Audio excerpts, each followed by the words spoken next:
while we're waiting for Jeremy to get back on, I guess I'll give the protocol engineering update. So made a lot of progress with a couple different areas. So we finally got a v2.0.0-beta out for the Hemi Network release.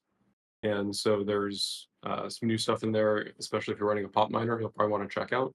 We're in the process of testing that beta release with updating that dependency in opnode and opgeth. And so once we finish that testing, assuming everything looks good and there's no other bug fixes to do, we'll be tagging a v2.0.0 formal release and releasing new images of opnode and opgeth as well. And there will be new node running instructions based on that new release. Again, we simplified the stack people have to run for a node. And so if you are running a node, that'll be a useful improvement that you won't need to immediately upgrade to. There's no breaking changes, no hard fork or anything like that. But when you do get a chance, it'll be good to update to just simplify the stack and be on the latest software. So we'll keep everyone informed as that evolves. We also got pretty much a finalized HBit VM white paper internally. Still writing a conclusion section, and we're doing some internal review and grammatical fixes. But we should have that out very soon, probably within the next week. For TGE, unfortunately, no good updates to share today. We are still getting closer. We've collapsed a lot of waves, but there have been a few third-party dependencies that unexpectedly came up. So we have had to delay announcing stuff until we make sure those are all squared away. So we're getting close to finalizing all that. I would definitely expect tokenomics by the end of this week. I know last week I said the end of last week, but there have been some third-party unexpected dependencies we've had to deal with. But we should get that closed out and fully announced by the end of this week at the latest. So look forward to that. And then besides that, we've also been behind the scenes working on some smart contract items. So a Hemi staking system. We'll announce more details on the exact economics around that in the near future. But that's going to be launching at TGE as well. So we'll have a Hemi token staking system set up. And we've also been making some smart contract updates for other stuff related to TGE that will hopefully make the experience better. The UI team's working on a bunch of UI related to TGE items, and that's moving along very well. And I think that is it for engineering updates. And I do see we have Jeremy back, so I will throw the mic back to him. All right, I think I got my audio stuff sorted out. I grabbed my phone. My computer decided Discord is not going to be running without some internal Discord. Apologies for that terrible pun. I believe we left off with just wrapping up those engineering questions. We had some general AMAs. I know that I was unable to be connected during those, but Max, I heard you wrapping it up. Did you touch on the node passports potential? I didn't go through any questions. I just gave the general engineering update. So if you want to start kicking off the AMA. Kick off the AMA here. Ask me anything. This is where you guys came, gave us a bunch of questions. We wrote them down, and now we're going to ask Max. Max, I know you just answered this, but when will token economics be announced? People want to know. It's burning question. Yep, yeah, did just go over this briefly, but again, apologies for the delay. Things come up and things happen. And this is why we don't announce dates until we're completely sure of them, because there's always stuff that can happen until you have everything completely laid out and fully collapsed. So unfortunately, we were not able to get the tokenomics out last week. I do definitely expect to be able to get those out by the end of this week. Like I said, we did have those third-party dependencies come up that were a bit of a surprise, but we're working through those. Things are looking good. Nothing surprise, more of just like technical requirements and vetting through all those and making sure that the original tokenomics plan aligns with how some third parties are planning to do things. So we're just finalizing that. We'd rather release complete tokenomics once than release a version and then have to make some minor amendments later. So we don't want to ship things until they're ready. That's the goal at Hemi. And so unfortunately, we did have to delay those slightly, but those should be coming by the end of the week. And I know that you just answered all the when TGE stuff right before we started this, so I think we can gloss over that unless you have anything to add. Pretty much same as tokenomics. Still with those third-party dependencies, working on getting an exact date and making sure that the third parties can meet that. So we should be announcing that in the near future. There's a couple minor things that we have to check off the checklist, and then we'll be able to announce a TGE date. So announcement for that coming very soon, but unfortunately, we do have third-party dependencies. There's some stuff out of our control, and so we're trying to get that sorted as quickly as possible so we can announce tokenomics TGE information in the very near future. And a lot of what you're saying kind of speaks to this next question, which is, at least three people asked, why are things being delayed? And I think that, just looking generally speaking, when you've got a really complicated system with a lot of moving parts, so to speak, as an analogy, and when you have a lot of value riding on it, the proper deployment of such a system, you really have to make sure that everything's in the right place before you deploy it. You have to make sure that all the boxes are ticked, all the I's are dotted, all the T's are crossed, and all the Q's are in the right place, as I like to say. And this is a multi-million-dollar ecosystem, a billion-dollar ecosystem on Hemi right now. And what we're trying to do is deploy it in a safe, responsible way, and that means not rushing things. So delays happen when we're developing something like this because we have a responsibility to do right by you guys. And doing right by you guys would not be rushing a platform that, because of the critical dependencies of partners and third party, things that we're dealing with right now, wouldn't be ready. And that's not what we're doing. Absolutely not. Let's go to the next question here. What is happening to node passports?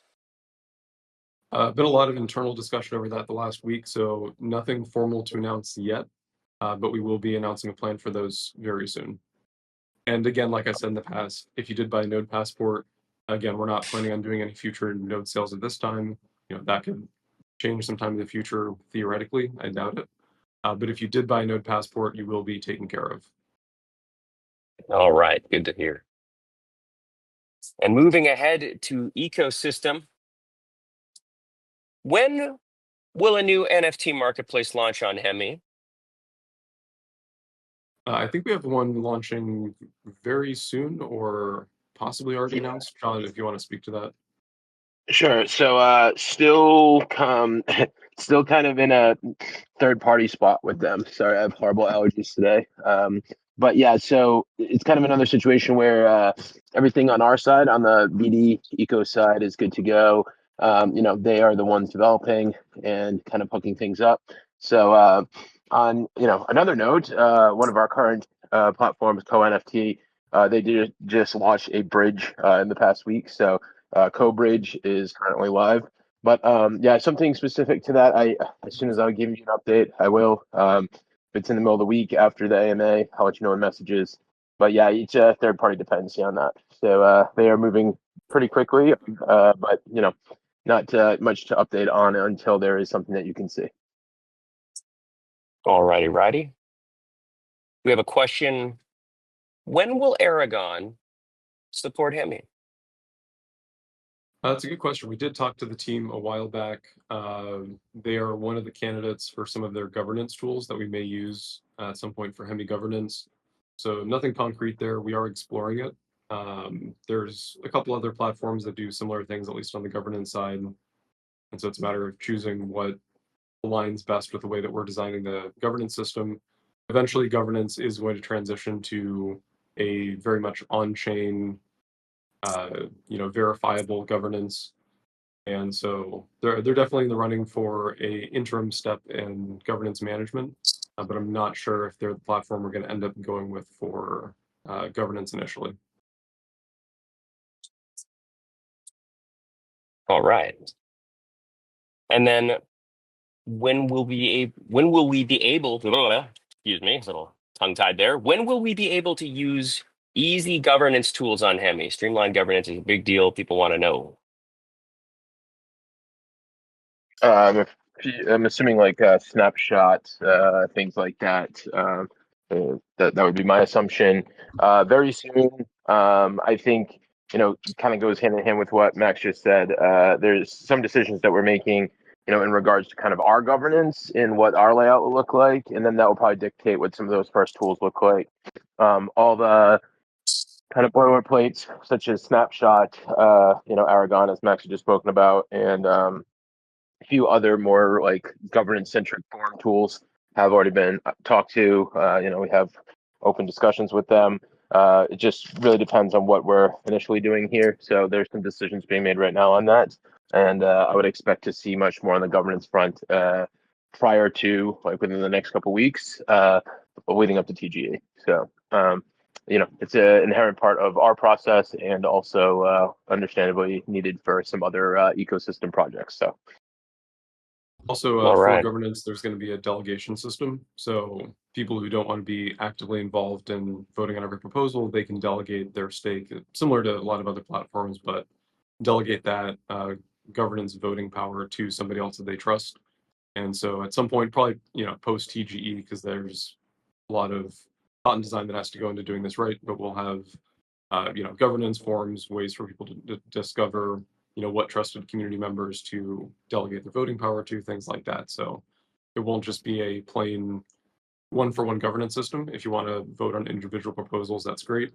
But if you do want to delegate that voting power, you'll also be able to do that. Now, Hemi is positioned as a super network, not just another L2.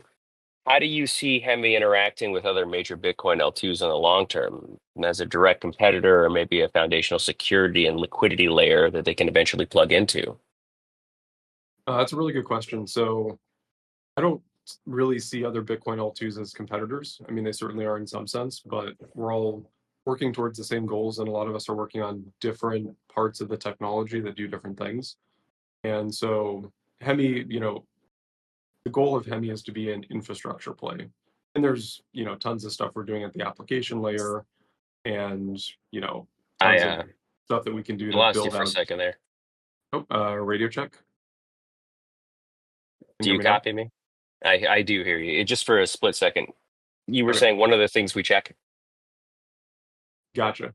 So just starting the answer over. So basically, don't really see other Bitcoin L2s as competitors in a lot of ways. We're all working on different things. We're trying to solve different problems. There's certainly overlap. There's certainly competition to some extent, no question about it. But Hemi, fundamentally is an infrastructure play. And so what we're trying to do is bring really cool Bitcoin and Ethereum interoperability technologies to the entire ecosystem. And so there's a lot of ways to work with other Bitcoin L2s that create more value for all the networks. And so to give a couple of concrete examples, currently there's a lot of Bitcoin LSTs from other L2 ecosystems that you can use on Hemi, stake on Hemi, trade on Hemi, earn yield on Hemi. And so that's, one sort of toe in the water as far as collaboration. In the future with HBitVM, that technology will act as a sort of public good. And so people who are building BitVM-based technologies will be able to not only use the code that we've written, but also the ZK proofs of Ethereum, Hemi, and Bitcoin state that Hemi Network will begin emitting. I'm not sure And if we lost begin, you again there, Max. can you hear me now? I So think, I Max think is my not nephew had. wrapping up. It's you, Jeremy. Yeah, I It's was gonna me. say, okay. Yeah, I'm having no issues either on my side. Okay, yeah, I do live by the ocean. Occasionally, I do have internet issues. Apologies. No worries. So yeah, so with some of the stuff we're doing with HBitVM that acts as a public good, other networks, Bitcoin L2s who are building BitVM technologies can use that and benefit from it. But like I was saying, not just the code that we're writing that ZK proves certain cool parts of Bitcoin, Ethereum, and Hemi state, but they can also use the proofs that the Hemi network's paying for to prove different things about those networks to their own systems. And that even goes beyond Bitcoin L2s. Those could be used for Ethereum interoperability solutions. So without going too into the weeds, because I know we got quite a few questions to cover, but if you look at a consensus protocol like Ethereum's proof of stake, all proof of stake protocols are vulnerable to something called nothing at stake attacks in some variant or another. And that basically means that, when you look at Bitcoin, if you want to fork Bitcoin, you have to control a ton of the Bitcoin mining power, and you got to commit that to building an alternate chain instead of mining Bitcoin, quote unquote, legitimately. So that if you want to fork Bitcoin, it costs a lot of electricity and opportunity cost, and you have to have access to that equipment. Whereas for a proof of stake network, all you have to do is control old keys at some point in the network's past, and you can do attacks. And what exactly those look like depend on what kind of attack you're doing, whether you're doing a really long range reorg to confuse a new bootstrapping node or a short range reorg with tons of the staking power and then potentially facing slashing.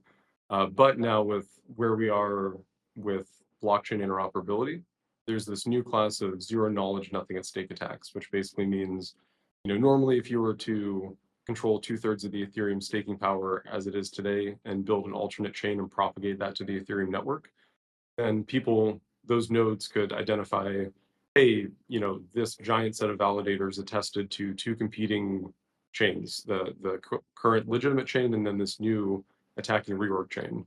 And so they could use that to construct a slashing package, basically, that they send to the Ethereum network with that cryptographic proof of misbehavior, and those validators would get slashed. But in the zero knowledge context, because it is indeed zero knowledge, you can construct a proof that there is an alternate Ethereum chain that looks equally legitimate as the main chain, but you're not revealing the data needed to slash those validators who colluded to make that malicious chain reorg. And so one of the things that we're doing as part of our HBit VM design with updates to proof of proof and some HVM level Ethereum and Bitcoin state monitoring contracts, excuse me, is we can basically play Bitcoin proof of work against Ethereum proof of stake to keep each other in check. And so we can use Bitcoin proof of work to give objectivity to Ethereum proof of stake. So now you can have these self-contained zero knowledge proofs of canonical Ethereum state. And if anyone wanted to manipulate those, they would have to publish enough data to Bitcoin that they could be slashed. So you're basically getting back to the security of slashability for majority consensus attacks by leveraging Bitcoin. And then there's some complex stuff you do between making sure that proofs of Ethereum state to Bitcoin and then knowledge of Bitcoin state back through Ethereum up to the Hemi network happen within certain timeframes. And that's how you parameterize the protocol for liveness versus security. But basically, those things act as public goods that Bitcoin L2s could use. A protocol on Solana that ZK verifying Ethereum state could use. So there's a lot of cool applications of that technology beyond just BitVM. And of course, there's the usual interoperability protocols, plugging into the same interop protocols that other Bitcoin L2s are using. We've already plugged into a few of those. There'll be more of those coming in the future, which just let you leverage, liquidity and move assets between Bitcoin L2s more easily. So definitely a lot of stuff in that realm that is already been done and more stuff there to come. All right, while Jeremy is fixing his audio issues, I see Barry joined. Barry's from Subsquid. So, hey, Barry, how's it going? What's up, guys? How's it going? I'm good, thank you. Awesome, thanks for joining us. Oh, thanks for having me. Great to have you, man. Thanks, guys. Yeah, I was just enjoying the conversations you have. Sounds really exciting. Awesome. Well, glad you're able to make it. Do you want to tell us a little bit about Subsquid and what Hemi's doing with Subsquid? Yeah, absolutely. I'd say we're kind of like expanding our mission because we want to add, the centralization layer for the data, right? So what we're basically doing is we're taking all the block data and we have a decentralized network of workers that distribute this data at a very fast rate. So what this means is that developers can build really powerful applications really fast, and they can build them really fast. The developer experience is great, and they can also ingest the data at a really, really fast rate. So I think that's like the biggest goal, I guess. So if developers want to build and they need data, they want to build an AMM or something like that, right? Pretty much everyone needs an index just to kind of display this data, aggregate the user information. So like once someone joins the dashboard, they can see, oh, these are my liquidity positions, for example, and such. Just combine all this data analysis, AI applications, right? Data is everything. So I think we're just kind of like excited to help out with it. Awesome. And what would you tell developers who are, say, familiar with tools like the Graph, who may be interested in using Subsquid for their backends, data indexing? Yeah. So what we did, we basically simplified all the complexity because we have this data lake.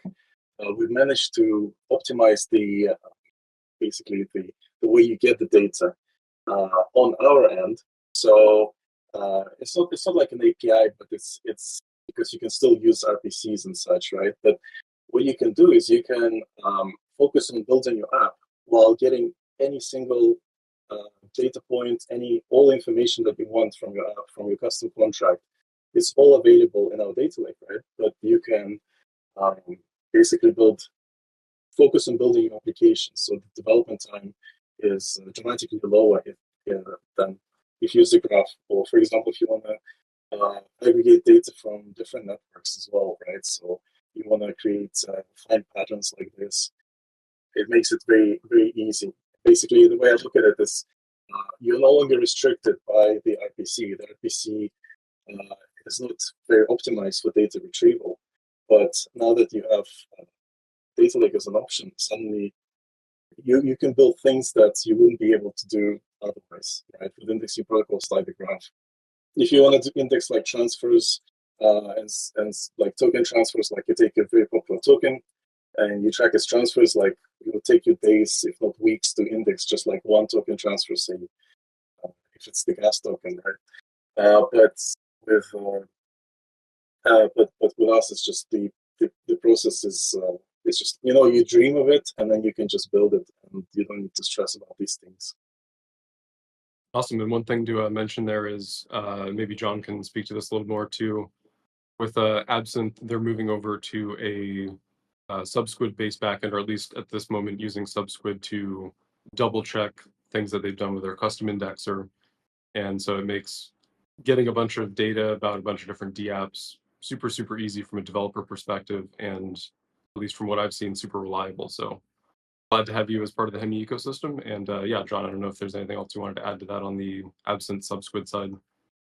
Yeah, I think just to give some clarity, I think there's a lot of mysticism with like points rewards and how everything functions. And historically, both on testnet and season 1 mainnet, there's been kind of this requirement every time we want to onboard an app. Absinthe basically has to go and create an adapter for it, where that adapter is looking at all data that passes through that application. So, it's basically, think of it as like a node taking snapshots like every millisecond, right? Every block, it's, just collecting data. And this is not only like extremely heavy to get started, but it's also very heavy to, work with long term. And one of the things that we saw is that a lot of the times when there was like new onboarding, or there was, changes that we made, such as like early on with staking, this method, you kind of have to like re-index completely.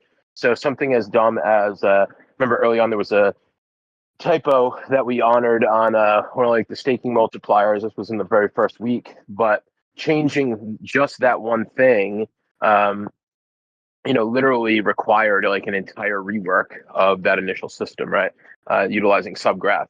And now with Subsquid, it takes about 20%, like I'd say a quarter to a fifth of the time it would generally take to build out the old style. So it's taking significantly less time, and then it's extremely malleable on the run. So as new things come up, it's like, okay, we need to change this multiplier, or we don't want this pair incentivized anymore. We're going to do this pair instead. Whatever the kind of backend logic is, we can change on the fly extremely easily with very little to no consequence or downtime. And one of the big things that users previously saw on their end was that, every time that we rehashed points for a specific protocol, that whole category, and sometimes we're at the very minimum, that pair, that protocol would get zeroed out, So then you have tickets for like, hey guys, like I had all these, points and now I'm not seeing them, whatever, which is obviously not a, like an optimal experience on the UX side. With Subsquid, that's not a case anymore. So right now we're using them primarily to double check. Absinthe is kind of recreating most of the adapters as we're kind of auditing towards kind of the end of the season here, and TGE. We're using them right now to create kind of a second adapter. So we have that initial version, and then we have the secondary version in order to kind of compare notes, if you will, right? And that's been an extremely fulfilling experience. It's very quick. It's very easy. It's very efficient. So really happy to have them on board. It's made my life much easier. It's also made improvements throughout the ecosystem very simple. And we expect that quite a few more ecosystem participants will start utilizing their technology. So looking forward to moving additional protocols onto their data layer. Thank you so much for such kind words. Actually, that's really it's really nice when developers express their satisfaction with the product, because that's kind of what we wanted to build. We're building a modular toolkit where developers can just build. They're not stuck in a story monolith. Like, this is how you have to use it, and if you want to do something custom, I'm sorry, you can't do it. Like, we want to build something where developers can come in, tweak it, and just really apply for their use cases, because end of the day, it creates better developer experience.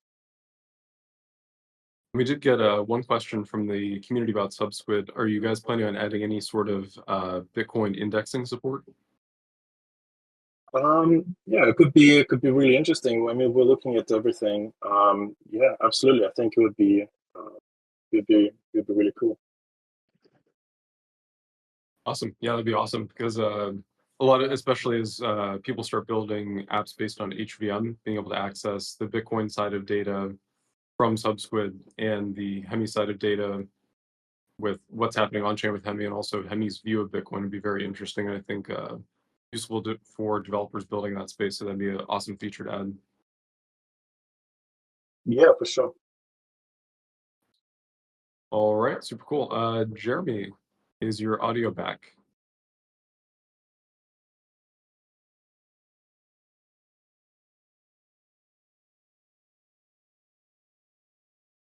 I think Discord hates us today.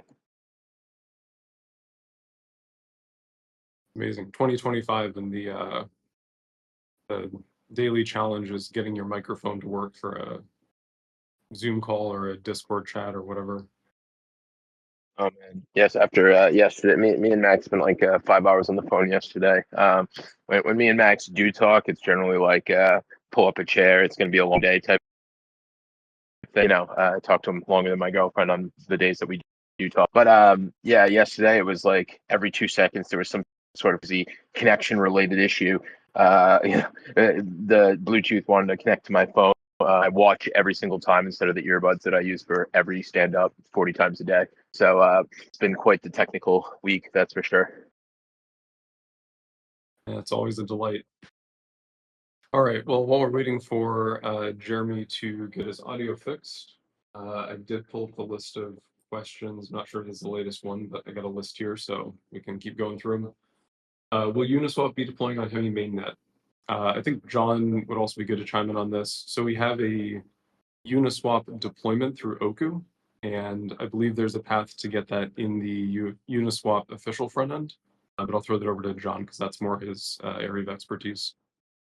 Yeah. So basically, there's a couple of shortcuts to getting Uniswap support, right? So early on, the requirements, both like monetarily as well as tech debt, as well as just lift and shift in general, were extremely high in order to get Uniswap over here. And I've known the guys over at Oku for a while.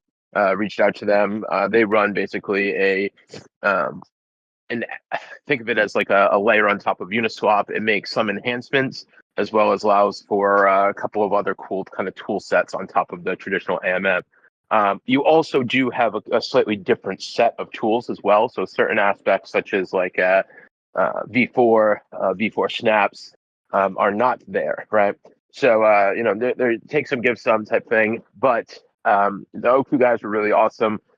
Getty and his team were able to get us onboarded really quickly. So that means we get canonical Uniswap contracts and a path to get to Uniswap much simpler. So, we're working on the proposal side in order to kind of get Uniswap vanilla, as you've come to know it, the Uniswap front end, to support Hemi directly. It is something that we're actively working on. I will say that in the grand scheme of things, we do have higher tier dependencies, but I would say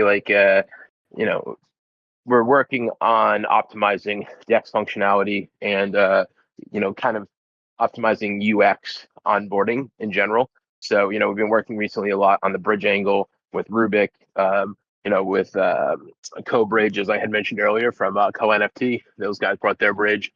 Similarly, the kind of swap experience is one of the things we're looking at as well. So, Uniswap falls directly in the middle of that. I know Pranjal over on my team on the BD side has been kind of working on angling for a proposal on what exactly that could look like. As generally speaking, there's incentives and other things that are required in order to bring them over. So that's something that I expect we will see a lot, in the coming days. We definitely have the ambitions of getting Uniswap as a platform directly on Hemi. So as soon as we can, I will tell you more. But it's definitely in pipeline. Awesome. And so a couple of things. We just pulled Rick out of his, I believe he's moving, but we were able to bring him in to continue emceeing while Jeremy's trying to figure out his tech issues. And also just wanted to give Barry a chance to do an outro. So Barry, for anyone in the Hemi community, especially I believe in your case builders, but what would you want people in the Hemi community to get off this call and go do? Look at SubSquid, how to play with it, how to start trying to utilize it in their DApps. What would be the call to action for Hemi community members to start utilizing SubSquid? Yeah, absolutely. And I think what I would say is right now we're kind of mid-transition. We're transitioning between the gateway technology. So we have the data lake, but right now the basically the distribution is centralized, but we're decentralizing basically the access to the data lake currently. So we're migrating to the version of the SDK. So so we have an indexing solution called the Squid SDK, which you can check out if you want to build something custom. Very exciting. But with this migration, what this means is that you can take a specific contract or like a particular piece of data and just access this data directly and stream it really fast to you. So what we built this thing called the Pipe SDK, which I'll be basically promoting a lot more in the coming month. Basically, what this means is you say you want like a particular piece of information, you create a stream, and then you just stream this data into say a ClickHouse database, right? And now you can, like literally, you can get it set up in minutes, and now you have this powerful data. You combine it with AMM data, for example, some transfer data, some other data. This whole system takes like literally minutes to set up, and then you can do some complex analytics using ClickHouse, and you can stream this data into your dashboard. So what this basically means is like 10-15 minutes, you set up indexing on all the protocols that you need, and you can create real-time dashboards that simply. I think it's much more powerful if it's shown visually, but it's an extremely cool developing experience in my opinion. All right, awesome. Well, thank you so much for joining us. And if you're interested in better data analytics, better data indexing, better data querying on Hemi, definitely go check out SubSquid.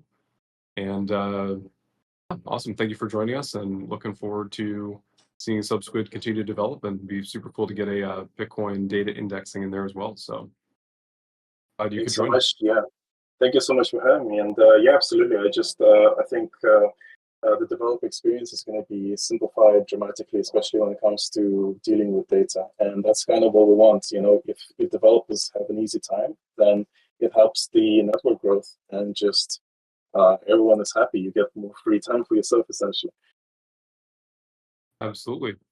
All right, awesome. Well, you're more than welcome to stay around, but we know you're probably busy, so no offense if you have to drop off and get back to building SubSquid, but thank you for joining us. And I see we have Rick on stage now. Thank you so much, Rick, for coming in to save the day. Not a problem. I'm covered in paint and dust right now, so if I sound crabby, it's because I'm covered in paint and dust right now. But good to see everyone. Where the hell am I? Oh, okay, ecosystem. And we just answered the Uniswap questions. You can jump on to the next one. Perfect. Thank you, sir. All right. I heard that Hemi will launch its token on the Ethereum network. Why not on the Hemi network? Yeah, good question. This is mostly for compatibility. So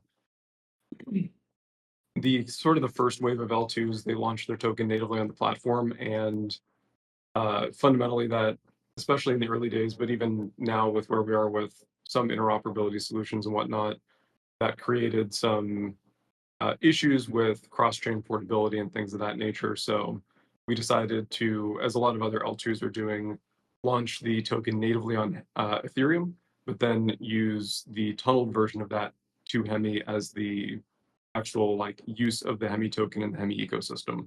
So from a architectural perspective, it doesn't really matter. But being based on Ethereum natively gives you just more interoperability options. The way we are going to, and this is in general, and people can launch their own third-party interoperability things that touch the Hemi token, and they can do it that however they want because it's just going to be an ERC20.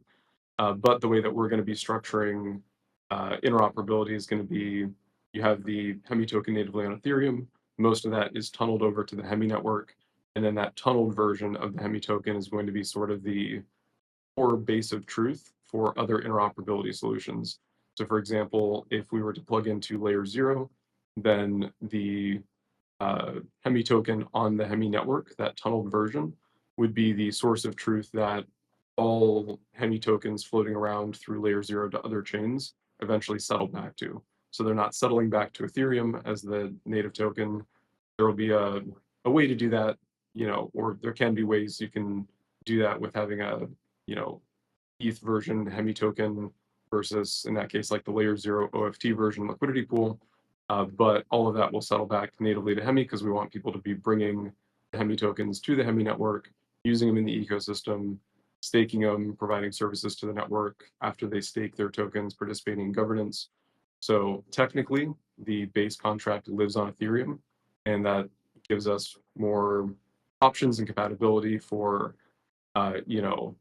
services like exchanges and other sorts of third-party services that only, integrate with native Ethereum ERC20s. It gives us that option.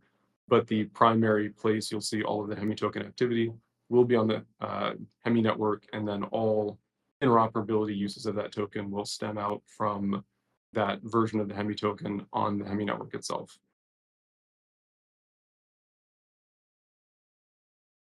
All right. Thank you, sir. All right, on to some community questions. Is there a purpose for the Hemi hatchlings yet? Not currently, but we are working on, or at least ideating around some cool, interesting ideas for bringing all of the NFTs, both from testnet, some new ones that may be on mainnet in the future. We'll see, nothing to announce there yet, but there's been some interesting discussions and tying those all together in an interesting way for users of the network. So stay tuned for more information on that. We actually have a call this afternoon to go over a bunch of details of something that would longer term tie all of this stuff together with more of a Hemi integrated incentive system. So don't want to share any details because there's still a lot of stuff that's not finalized, a lot of ideas floating around, but we are looking at interesting ways to use all those NFTs in a way that kind of feeds into some sort of future incentivization program. All right, rock and roll. If you thought that was the end of the Hemi hatchlings questions, my friend, you would be wrong. Okay. Could the Hemi hatchlings become merch plushies? They are cute NFTs and could be a toy for kids or adult collectors. I'll add that. That would be fun. That's not something anyone's brought up before, but we do definitely plan to do a merch store at some point, and that could be a fun kind of OG testnet participant Hemi hatchlings plushie. So yeah, that's a neat idea. Definitely open to it. Awesome. And it's funny that you said the M word because that's the next question. When merch, Max? No updates on that to announce, unfortunately. There's other stuff the community, I'm sure, is glad we're working on instead of merch at the moment, but that is something we do plan to do in the future. Yeah, I would assume it begins with a T, both of the things. So probably take priority over merch, but it's Yeah, good I'm that pretty sure, something's as in the we've pipe. said, we delayed those because we were busy getting the merch store up. We would there'd be one happy person and a million upset people. That's probably true. What is the Hemi team's long-term vision for the role of native NFT communities in the broader super network? Do you see them as a core part of the culture or more of a side attraction? Touched on this a little before, so we do want to do, so no promises, first of all, because everything's still in the ideation phase. We're still figuring out exactly how everything's going to plug together. But we do want to do something that kind of combines all the NFTs together in an interesting way. And again, like I mentioned, possibly making that part of some sort of a small part of, but some part of a future incentive system. So we definitely want to do more with them and make them a more integrated part of the Hemi ecosystem. What exactly that looks like is still TBD and being figured out. But it's definitely not just a fun side attraction. We do plan to do something with it. What exactly that looks like, TBD, and hopefully we'll have more info on that relatively soon. But that's obviously lower priority than all the TGE and tokenomics items. All right. We're moving on to the other section. Will there be more pre-TGE info and PR campaigns planned? Can't speak to the PR campaign side, and let's see, I do not see Ryan in the audience to speak to any of that. So the answer is, as far as like social stuff, if that's what you mean by PR campaigns, probably, although exact details TBD, and that's not my wheelhouse. And then the other part was, will there be more pre-TG info? Yes, so there's, like I've been talking about, there will be more info coming out around tokenomics, the Hemi staking system, all of that leading up to TG. All right. And I'm assuming we already answered the when question, right? I'm not going to revisit that. I don't have to, do I? We did indeed. Oh, thank God. Okay. Whew. All right. Sorry. Maybe it's the dust in my lungs right now, but I was just hoping we could have avoided that. Okay. What the hell? All right. What makes Bitcoin L2 projects unpopular? That's negative, causing projects to prefer building Ethereum L2s or even creating a new L1 network instead of a Bitcoin L2. That's a good question. I think part of it's technology maturity. So, and I've kind of spoke to this a little bit before, so some of this is rehashing, which I'm an expert at apparently. But a lot of the kind of first wave of Bitcoin L2s were basically just an Ethereum L2 with Bitcoin branding. And so I think there was a lot of negative sentiment around, there was a ton of hype for Bitcoin L2s. Then you saw the first wave of, the easiest way to build a quote unquote Bitcoin L2 come out. There was disappointment as to what it could actually do and the way that it natively interacts with Bitcoin or, lack thereof. And so I think as far as the cycle, we've gotten over that hump. We're now seeing a lot of projects, obviously Hemi included, and personally Hemi at the top of the list from my perspective. But we're seeing a lot of Bitcoin L2s come out with real technology now that actually natively integrates with Bitcoin in some way. And so I think as we continue to see projects, speaking broadly about the Bitcoin L2 ecosystem, Bitcoin L2 projects come out with real technology, real use cases. I do think that perception tide is changing and has dramatically shifted from where it was even, say, 6 months ago. But also a lot of people uh, from if they're going to start a chain and they want to do, whatever they want to do with their chain, it is still currently easier today to spin up an Ethereum L2. There's tons of tooling. There's tons of, there's services that you literally go through a wizard and you click what you want your DA protocol to be, what you want your settlement mechanism to be, what stack you want to be based on, and then you pay, $500 and click create chain, and then boom, you have an Ethereum L2. We don't really have that in the Bitcoin L2 ecosystem yet. And there's still some parts of the technology that need to land to, I think, get over that, not just from a, usability and the, making it easy to spin up a chain, which is one of the long-term goals of Chain Builder. But also, we're still waiting for BitVM technology to get launched, battle tested, and then trusted and widely used. And so I think that will also, once the entire ecosystem, Hemi included, gets over that hump with getting BitVM systems in place, I think that'll be sort of the final step towards, widespread Bitcoin L2 proliferation, extremely good trust models on the Bitcoin bridging or Bitcoin tunneling side. And so there's still some work to do, but a lot of those waves are collapsing. There's a lot of great projects working on various parts of the BitVM stack.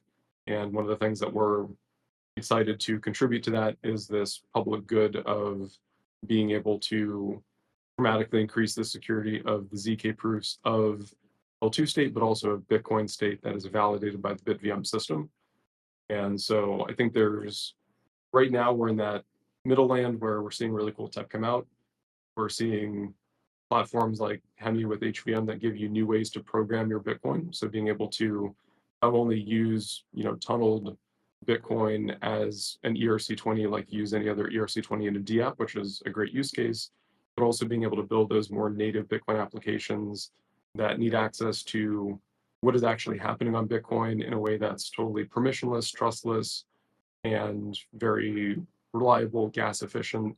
And so I think with things like HVM, we start to expand what developers can actually build on Bitcoin. So what apps you can actually build that don't just treat Bitcoin as an ERC20 and introduce some level of trust assumptions and complexity, but being able to build also those more bare metal Bitcoin applications where it makes sense. So people probably know the list I'm going to rattle off, but non-custodial DEXs, non-custodial lending protocols, Bitcoin MEV marketplaces, more secure Bitcoin staking systems that don't have any of the limitations of EOTS systems and can have feature parity or slashability,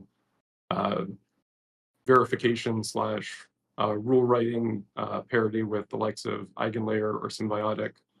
And so I think as we see these come to market, mature, get adoption, developers become more familiar with them, we'll start to see, or we'll continue to see the shift towards building Bitcoin L2s and building on top of Bitcoin L2s versus, defaulting over to an Ethereum L2 or even a L1 independent network that just uses existing cross-chain interoperability solutions to talk to the rest of the ecosystem. And I think, Marco, did you have anything to add? Yeah, so we obviously talked at length about what we are going to do, roadmap-wise on our ends, and but I think we did talk about some interesting features there that you can expand upon for the community without giving away the roadmap and specifically the when question.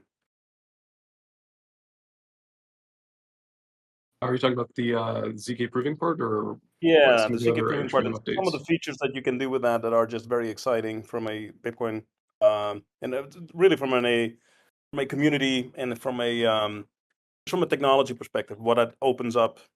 And again, I don't want to say the words out loud because I don't know what is considered public knowledge at this point. So that's why I'm trying to hand it over to you. Oh, for sure. Yeah. I don't know how much people want to hear me ramble on and on about tactical solutions, but I find it super exciting. So I'll give a little more detail into that. And actually, a fair amount of this is going to be covered very briefly in the upcoming HBitVM white paper. Obviously, the main focus is on what this ZK proving system does for Hemi in the context of BitVM. But there's also tons of other cool use cases totally outside of the Hemi ecosystem or maybe in concert with the Hemi ecosystem that are super cool. So being able to have highly secure ZK light clients for Bitcoin and Ethereum. So even if you're not using the Hemi network, you may one day be using say a mobile wallet that is, for Bitcoin, it gets the UTXOs that are relevant to your wallet with a complete ZK proof that is the complete list of UTXOs relevant to your address at the current Bitcoin block height. So there's cool applications there. Similar thing on the Ethereum side, being able to prove anything about Ethereum state in ZK, and not just prove it in ZK, which has already been done by other projects, but prove it in ZK in a way that's resistant to zero knowledge, nothing at stake attacks. And there's some parameterization and some timeliness things to consider because the way that the updated hot publication mechanism of Ethereum data to Bitcoin to secure against those zero knowledge, nothing at stake attacks, it does run at a bit of a delay. And so for Hemi's purposes with BitVM, the most cautious version of that delay possible, considering all sorts of network fracturing attacks possible on both Bitcoin and Ethereum, looking at the maximum time that an Ethereum inactivity leak could occur where blocks don't get finalized in a legitimate network setting. All these things play into the delay for being able to prove an Ethereum tip without zero knowledge, nothing at stake attacks applying. But the same approaches we're using could be tweaked and massaged a little bit for different contexts where Perhaps you don't need the ironclad absolute security and liveness guarantees that we need for HBit VM, but you'd be comfortable with sacrificing some liveness for more speed and updating the finalized tip of, say, Ethereum or Bitcoin state. And so you could adjust those parameters according to your protocol or according to your app. For example, yeah, ZK proven Bitcoin and Ethereum wallets like clients. There's all kinds of cool applications for cross-chain interoperability beyond the Hemi ecosystem. So being able to, say, for example, you have a Solana application that validates Ethereum state for, say, a bridging technology or whatever. Now you can update that with ZK proofs of Ethereum that are not vulnerable to manipulation without attributability or slashability from attacks against the Ethereum validator set. There's all kinds of other potentially cool applications for long-running offline zero-knowledge verification. It can be used to make bootstrapping Ethereum clients more secure. So one of the issues with even ignoring the ZK context, although it's relevant, it can speed things up, but when you're syncing a new Ethereum node from scratch, one of the existing problems, which is generally worked around by putting checkpoints in code or whatever, but one of the issues is somebody who has controls a bit of the consensus power on Ethereum from a long time ago can go and create this alternate fake chain and feed it to your bootstrapping node that is, syncing from the Genesis block and permanently confuse it and get it on another chain and basically fracture it off from the rest of the network. And so with this technology, you could one day sync a Geth node, Prism and Geth combo, or any of the equivalents in the other language implementations, and you could sync that using these either the zero knowledge proofs of Ethereum state for a fast sync, or you could also sync them traditionally if you wanted a full archival sync, but rely on the inability for somebody to basically create this fake alternate Ethereum chain, because you could be looking at the Bitcoin publications of that chain, basically reading the pop data from Bitcoin and using that as an objective source of truth as to what the actual canonical Ethereum chain is. And on the flip side, if somebody were to attack that, they would have to publish proofs of their Ethereum fake chain that they're creating to Bitcoin that carry attribution information, so enough to slash users, such that nobody could practically pull off that sort of attack to confuse a bootstrapping node. So there's some other use cases too, but those are probably the most interesting and easiest to describe ones. And I'm sure once we get the technology out there, there's tons of other cool use cases people will think of. But yeah, a lot of the work we're doing to secure not just Hemi to Bitcoin, but Ethereum to Bitcoin in this ZK context, and use Bitcoin proof of work to solve Ethereum's issues with weak subjectivity. They have applications way beyond just Hemi and HBit VM, tons of applications in the ecosystem that benefit both Bitcoin nodes, Ethereum nodes, apps in both ecosystems. So tons of really cool ways to reuse that technology in really interesting ways. Oh, right. This might be a follow-up. It's at least closely related. Why do more? Oh my God in heaven! What the? Shit, sorry about that. My cat just walked through my paint tray and is now leaving paw prints all over my floor. Sorry. So that's fun. All right, back to God damn it. Back to the question. Why do more Ethereum L2 projects choose to launch tokens on other, more popular networks like Ethereum L1? It sounds like you may have a time-sensitive issue over there, so feel free to No, drop no, in no, and no, we no. can deal with that. But We're good. I mean, I'll at least know where he's going. So, that's one way to track a cat, I suppose. Good question. We already sort of touched on this with the why we launched the Hemi token as an Ethereum native token, although most, if not all, use cases of it will be using the tunnel version of the Hemi token on the Hemi network.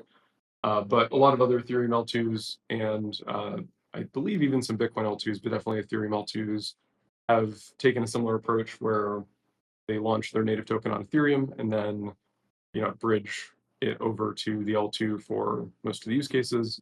The reason mainly being just easy compatibility. So pretty much everyone in the ecosystem runs an Ethereum full node, knows how to look at ERC20s on Ethereum. And so if you want to integrate with any of those third-party services that are maybe not willing to either look at and parse and index a new L2, or in the more extreme case, run nodes for that L2 themselves, depending on their security model and what exactly they're doing, having the ability to fall back to, okay, well, worst case, people can always use the Ethereum version of the token with those protocols or with those dApps, with those third parties.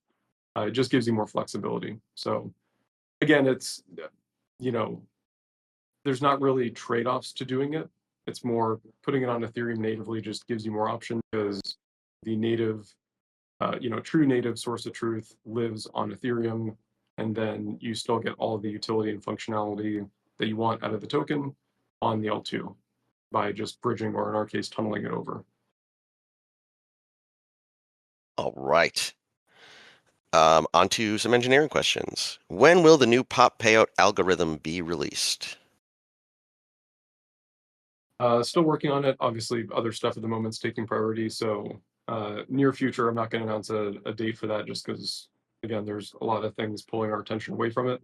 But in the near future, definitely pre-TGE. All right. How far along is the development of the tools, like the Hemi Bitcoin kit, that will enable developers to build the next generation of DeFi using native L1 assets like ordinals as collateral without bridging them? Good question. So this gets, I think this deserves a little bit of background on the relationship between HVM and Bitcoin kit as well. So you can kind of think of, if you're a developer and you've used, say underlying technology, and then there's libraries built upon it, and the underlying technology iterates and adds new features, and then the library has to update to support it. So this is probably a bad example, but something like, with NVIDIA CUDA, like CUDA adds new features, but then, maybe there's new opcodes that you can use in the PTX ISA assembly or whatever. But then you have to have an update to, say, a library that does some sort of, scientific mathematical operation or whatever, be updated to then utilize those new features added to the underlying language. So, of course, HVM is not a language, but it's a somewhat similar analogy. And I probably butchered the CUDA side of it. It's been a while since I did CUDA development, but super high level, basically, HVM is the super low level knowledge of Bitcoin state that the embedded TBC, tiny Bitcoin node inside of opgeth indexes and gives access to that underlying data. And then Bitcoin Kit gets updated to add support to easily get that data and interact with that data. And so generally speaking, going forward, new HVM releases will probably come, since we're, developing both simultaneously. New HVM releases that new features will probably come at the same time, or maybe slightly before an updated Bitcoin Kit version that then makes those features easy to use. So I think the real question here is, when are indexing features for meta protocol, things like ordinals, BRC20s, runes, going to be added to HVM? And the answer is, we don't have an exact timeline for that, because the current priorities on the like major protocol features are going to be HBitVM and decentralizing the sequencer. And so those two are definitely going to come before we add any sort of meta protocol support to HVM. Once we get those done, then the next major feature set will be meta protocol support in HVM, which then would be essentially meta protocol support in Bitcoin Kit. And then that would let people start doing things that observe ordinals and where they live on Bitcoin, what their transfer history is, who currently owns them, stuff like that. And so that then lets people build protocols that, say, could use ordinals for collateral, or would let us update the Bitcoin tunnel system to include custodianship for ordinals. As it did, I have mentioned a few times in the past, but non-fungible and fungible tokens are very different animals from a bridging perspective or tunneling perspective, especially on the Bitcoin side, because of the additional complexities of Bitcoin tunnel systems versus the Ethereum tunnel system. And so non-fungibles like ordinals, basically, there's no way for the smart contract to automatically determine what the value of the ordinal is. And even as we move to BitVM custodianship for fungible assets, namely Bitcoin, but that could also include in the future fungible meta protocol tokens like BRC20s or runes, fungible ones that people want to tunnel over in very large quantities. But for the non-fungibles, you need to still use a collateralized custodianship mechanism, and you need a way to value the ordinal. So the way that system is going to work in the future is basically take your ordinal, send it to a ordinal custodian, and then you're basically buying insurance. And so you pay a certain amount for that quote unquote insurance policy, and then that basically lets you use a certain amount of the collateral of that vault custodian. And then if they were to steal the ordinal, then you get to slash them and get that portion of their collateral to repay you for the ordinal. So you take an ordinal that say is worth $100 in the current market conditions, you tunnel it over, you buy say $500 worth of quote unquote insurance or collateralization for it. And then anyone in the ecosystem engaging with that ordinal, so like say for example, you listed that ordinal on an NFT marketplace and somebody else bought it, they would be able to look at what collateralization that ordinal has. And then if they see that, they bought the ordinal and now the market value they deem is worth more than $500, then that owner at that point could go and then buy additional collateral protection for the ordinal. Now, I know the question wasn't about tunneling ordinals, it was more just using ordinals in HVM or HBK apps and using them as collateral, but that's to kind of give you insights into how the ordinal system works. So it comes from the ground layer of HVM supporting ordinal indexing to then HBK exposing that ordinal indexing data to DApps, and then building a DApp on Hemi using Solidity or whatever EVM equivalent language you want to use, deploying that in HVM in a way that properly balances incentives to allow that ordinal to be custodied in some way and then used in DeFi applications. Alrighty. Would it be possible to add a tunnel between Hemi and Solana in the future?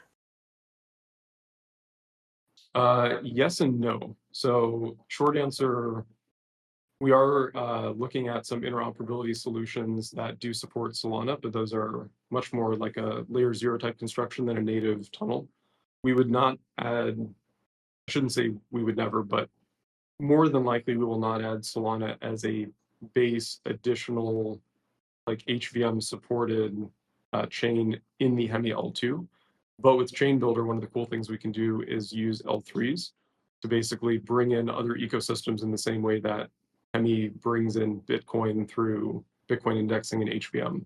So, like I've said before, you have Hemi as a dual L2 or dual L1, L2 architecture. So it's an L2 that instead of settling or talking to or having protocol level visibility of a single L1 like most Ethereum L1s have, most Ethereum L2s have for Ethereum, most Bitcoin L2s have just for Bitcoin. Hemi has that dual chain architecture. And so what you can do is you can, right now, Hemi, you can think of the left leg is standing on Bitcoin, the right leg standing on Ethereum. You can build a Hemi L3 using that same architecture where the left leg is standing on Solana and the right leg is standing on Hemi. And so you can use that as a way to compartmentalize the complexity of all of these different chains while still having a chain in the Hemi ecosystem that can talk natively to that remote chain like Solana, for example, and then bring in Solana assets and information into the Hemi ecosystem by being an L3 that's interoperable with Hemi L2 and the rest of the Hemi L3 ecosystem. So would we add Solana support natively to Hemi L2 the same way we did with Ethereum and Bitcoin? Most likely no.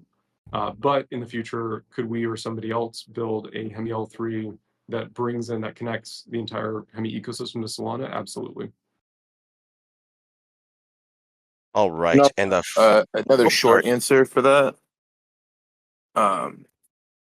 More specifically, as Max had mentioned, with some of our bridges that are in pipeline and also like Orbiter currently exists where there is methodologies to kind of go in between Solana and Hemi, just not quote unquote natively, so it's going to be more layer 0 style or liquidity based, where there's let's say ETH on both networks, you're basically adding to one side, subtracting from the other, and then they rebalance, off chain.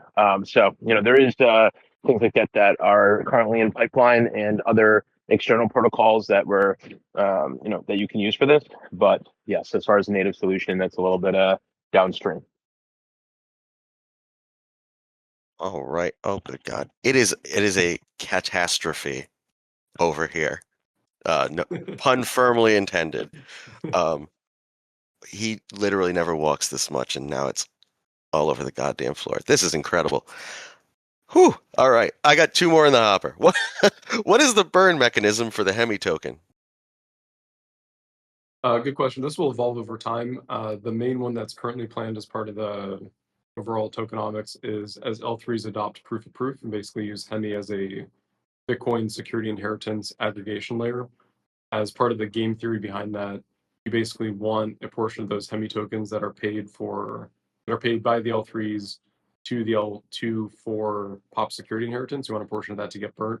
Kind of to keep it high level in a similar way that you want dexes to have trading fees so that you can't do wash trading without paying through the nose for doing that.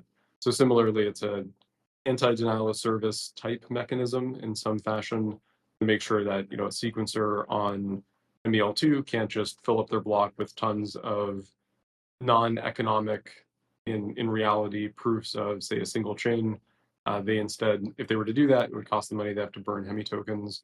And so that mechanic applies to all publications of L3 state to L2 for the purposes of pop security inheritance. So that's going to be one mechanism. There will probably be other mechanisms in the future, definitely with the staking platform as we continue to decentralize and add new roles, for example, being a decentralized sequencer, batcher, proposer, publisher, uh, providing liquidity for cross-chain applications, misbehavior in those protocols that you've staked Hemi tokens to be able to participate in. If you do misbehave, then a portion of those tokens will be burnt permanently, and a portion of those tokens, depending on the protocol, will be used to make the harmed user whole. So, for example, if you're providing liquidity, then at a portion of your slash stake, for example, would be used to be able to reroute that withdrawal and basically pay another operator of the liquidity system an even higher fee to incentivize them to perform the appropriate depositor withdrawal. And so that's not a default burn mechanism, but it is a burn mechanism for misbehavior for participants in the different aspects of future decentralized roles on the Hemi network that require Hemi token staking to participate, where your stake is at risk if you were to misbehave in those protocols. All right. No one wants protocol misbehavior. That's for damn sure. Oh, okay. What the hell is this? All right. What is Hemi Network v2.0.0-beta.1 question mark? So that's the release tag for the giant daemon refactor and code improvement, pop miner feature improvement that we've done in the Hemi Network repo. So basically, it's the beta release of V2, which has all of those improvements, the daemon reworking, getting rid of BSS, making BFG stateless, improvements to TBC, improvements to the pop miner. All that's rolled into that V2.0.0 release. And then the beta on the end means that it's still in beta, we're still testing it. And once we're finished testing it across the Hemi stack, especially with Optimism and Opnode, or with Opnode and Opgeth rather, updating the dependency on Hemi Network to V2, testing to make sure everything works end to end fully, and there's no potential state diversions from the current releases using all the updated refactored Hemi Network code. Then we'll flip that to a V2.0.0 non-beta release. All right. I got one more in the hopper, and then I have to clean my cat as well as continue painting. I'll be honest, I did not expect to wake up today, host an AMA, and then my life becomes a Marx Brothers movie, but here we are. All right. How much traffic can Hemi handle once Ethereum has reached its full potential after it has implemented everything on the roadmap? Good question. There's a lot of stuff wrapped up in this question. So I think the most important thing on Ethereum's roadmap, at least in the somewhat shorter term, is increasing the amount of DA capacity of the network. And so as you have all these L2s that are using Ethereum for DA, similar to just regular transactions on Ethereum, where there's a gas market for doing anything from transferring ETH to transferring ERC20s to doing Uniswap trades to whatever. There's a similar mechanic for the blob storage for DAs, for networks that use Ethereum for DA. And so as more networks handle more transactions, have more data that they need to publish to Ethereum, we start to hit a limit to Ethereum's DA space, where then the different L2s are bidding against each other, which basically means the users of the L2s are bidding against each other, paying for, or subsidizing is not the right word, but paying their part for the DA publication of their data. So one of the major items in the Ethereum roadmap is expanding that capacity dramatically. And so that'll greatly improve the throughput of all L2s, because there's just more DA space available on Ethereum. So there's much less competition, lower fees, and higher total transaction throughput.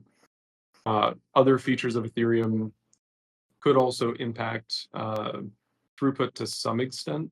So for example, if there's future optimizations of the EVM, or switch to a different backwards compatible VM environment that's fundamentally faster to process, Hemi will be adopting those improvements in the L2 architecture, and so we benefit from those improvements as well. Which there's a couple different, in an L2 perspective, there's a couple different things that limit throughput. You have how many units of gas can a node compute in sufficient time to stay in sync with the network, and especially once you decentralize the sequencers to be able to produce blocks and validate them very quickly. And so any optimizations on the actual EVM state transition side would improve that theoretical throughput. One of the things with Hemi is we're highly focused on being able to decentralize all parts of our protocol. And so there are throughput and latency, like block time trade-offs you have to make to have a decentralized system.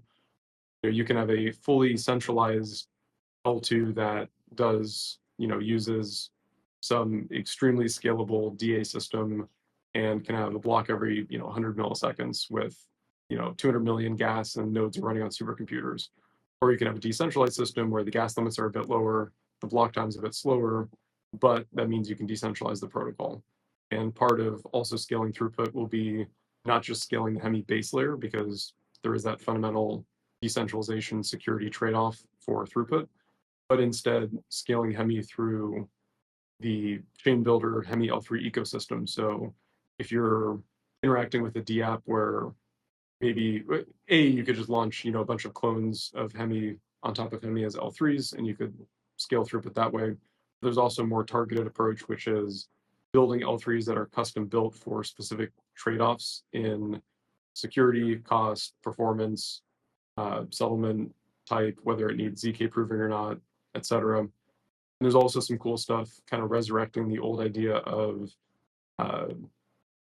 plasma channels and things like that, where you can build sort of short-lived chains or short-lived off-chain point-to-point execution systems that can also fill certain use cases in certain scenarios.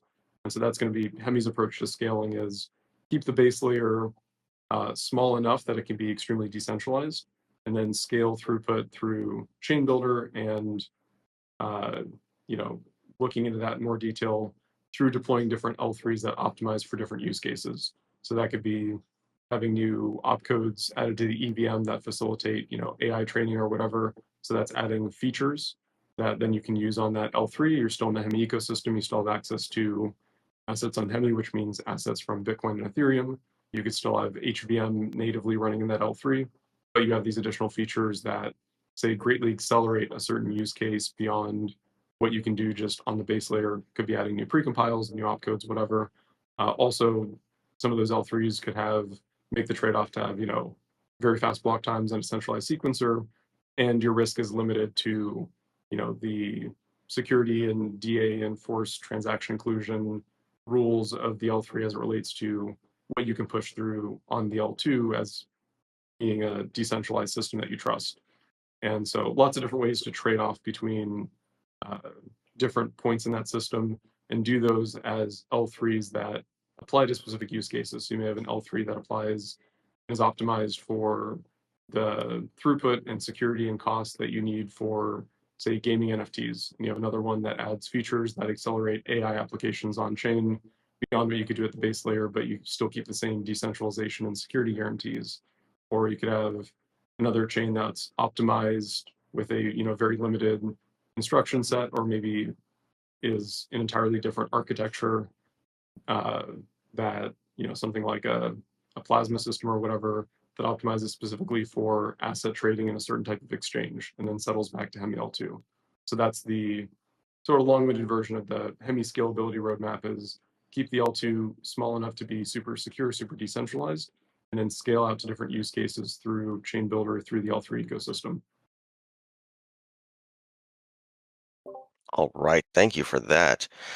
There are now 2 more cats flirting with the paint tray, and so I have to go. But I'm gonna quick updates from my end. Besides the absolute nightmare happening in IRL, thank you to our community mods, the entire community, Max, Josh, John, Jeremy, not Jeremy's audio, Marco, the rest of the gang. I'm going to turn it over to my associate Josh now for the community update.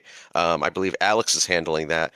But if anyone has any outros, by all means, say them. My apologies for my brief appearance and then disappearance. But if you saw what I was looking at, you'd understand. So,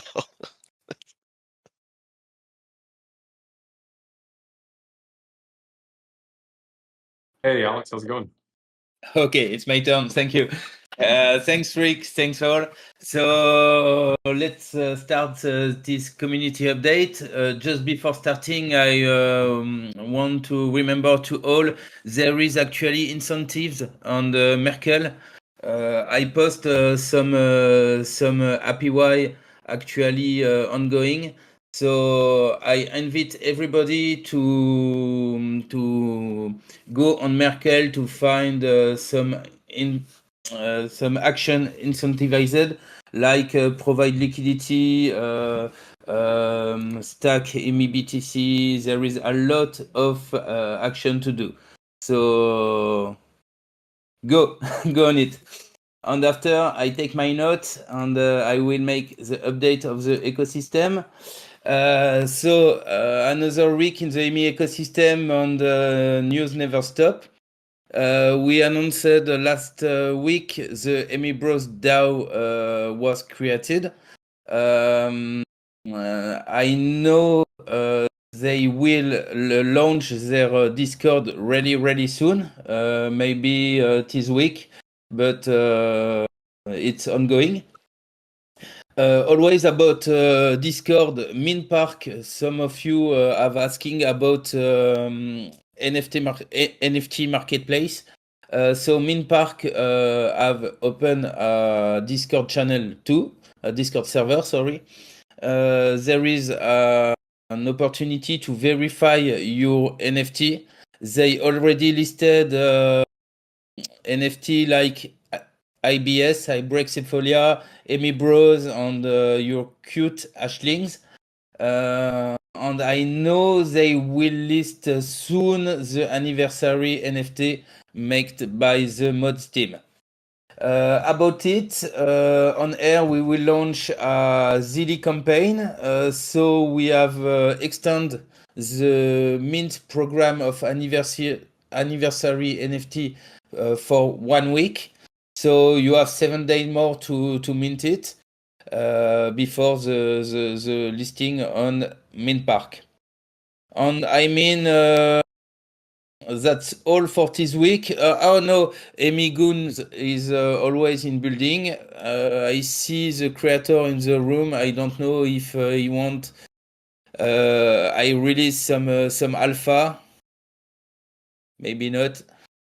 But I mean, for the next week, you will have some clue about Amy Goons, a new playing cards game. And to finish it, I mean, we have some singer tonight. So, did we have volunteers to obtain the rap god role? It's time for karaoke. Nobody?